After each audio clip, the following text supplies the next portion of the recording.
पूज्य महामानव बाबासाहेब आंबेडकर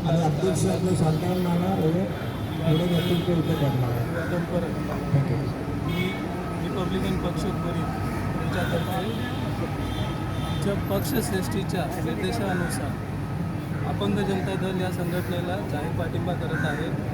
तसेच जसं यांनी ठरवलं की यंदा जर यांची मागणी पूर्ण नाही झाली तर येणाऱ्या पुढच्या महिन्यात जो काही यांचा प्रकल्प असेल त्यामध्ये अनिश्चितकालीन आझाद मैदानवर मी आमरण उपोषण करेन आमच्या पक्षाच्या माध्यमातून। डॉक्टर बाबासाहेब आंबेडकरांचा जोपर्यंत शासन प्रशासन यांची सहायता करत नाही तोपर्यंत मी प्रकाश भास्कर केदार उपोषण सोडणार नहीं। प्रकाश भाई तुम आगे बढ़ो, हम तुम्हारे साथ हैं। प्रकाश भाई तुम आगे बढ़ो, हम तुम्हारे साथ हैं।